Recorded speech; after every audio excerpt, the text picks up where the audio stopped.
This is the fast mash, remember? And hear that? Like, it's so awesome. Like,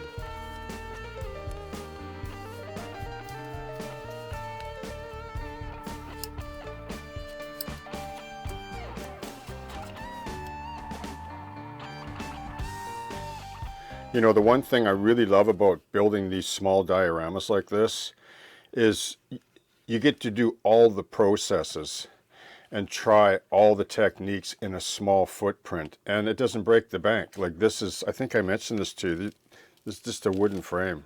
Remember I showed you that, like from an art store with plywood on, like they're painting boards.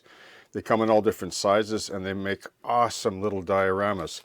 And then another advantages to them is they end up turning out pretty good too, and they don't take up much room.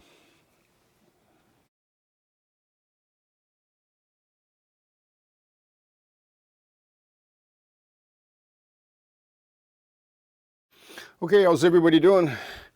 So I just want to give you a little bit of an update clip here on this little diorama that I've been working on. And for those of you that maybe aren't aware, this is the 1/48 scale U.S. howitzer motor carriage M8 by Tamiya. And, you know, I'm sort of midway here, having a lot of fun. This is really the fun part, when you're sort of, you know, conceptualizing the scene and everything. For your model, it's just sort of, you're playing tag team with the model and the base, and you're just like evolving the whole scene. You have an idea what it might look like. You may have a photo or something like that. Like, for example, I'm not really sure if I did show this, but this was a photo that sort of inspired me to do this. I got off Google Images. I was going to do a larger scene with the panther knocked out there in the ditch and this motor carriage going by, but I thought, nah, I'm just going to keep it small. You know, they're really nice too for display space, right? Because dioramas, the one thing going against them is the footprint. If they get too large, like, where do you put them? Anyway, so here's like another base I'm working on. Like, I decided I would, you know, do a bunch of these. Is this kind of too bright here? Maybe turn that light off so you can see a little bit of shadow there on the terrain here. But this is the fast mash, remember? And hear that? Like, it's so awesome. Like, it's lightweight. This is, once again, are different size. You can get these from art supply stores. Plywood painting boards with frames, like, you know, for artists that like to paint on board, they gesso the flat side. And as you know, I just put a piece of foam in here, and I skinned it with evergreen plastic using super glue on the wood, and then just, you know, like matte medium, just to dribble into the edge, you know, just to tighten things up and to adhere the plastic well to the medium here. And then once you sort of feather the, you know, this fast mash, I find, and when you use a little bit of this as well to paint on, it's just so awesome, like, for a clean edge. But this is kind of like the gesso on the canvas effect, but in 3 dimensions on a diorama. Okay, now you can see what I've done here. I'll just move this vehicle right here, is I've just laid on some colors. I usually like to seal this fast mash because it's like paper mache style.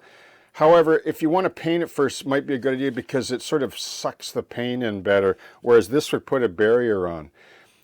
So it's up to you. But after I put these initial 3 colors by Tamiya on, I like to just put a coat of this on just to seal it in, so that I can put other water-based acrylic washes on to create greater depth from all the filters, like the terrain filters. And, excuse me, I'll just show you, like, these 3 colors. Like, this is Flat Earth, I love, XF52 by Tamiya. This is Buff, XF57. And then this is Deck Tent, XF55. So I really like these 3 colors. Very thin though, like I just mix these with water, like when I use terrain.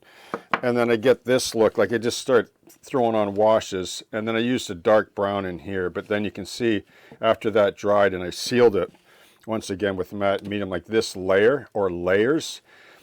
I laid on more matte medium because this is not only a really good sealer, but a great binder for all things substrate on dioramas, model railroaders, etc., etc., as most of you know.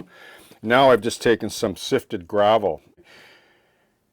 So I sift all different types of gravel, from limestone, just, you know, gravel that I find basically, and put it into little Tupperware or yogurt cups. And then I just, you know, like it's all granular, and I just lay it on, mist it down wet. Like I put it on dry and arrange it, mist it down wet. And then with an eyedropper, I dribble in diluted matte medium 50/50, put a fan on it. Like I just did this, like, I don't know, about half an hour ago, and it's almost dry already. Like once I put the fan going across it, and look at it, like, oh, there's a rock.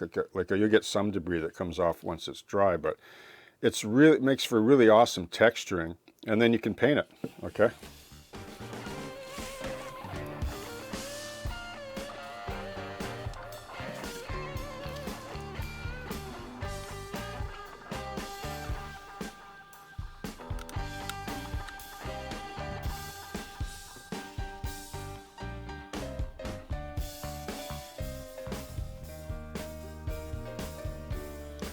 Happy modeling, and I hope you have a great day.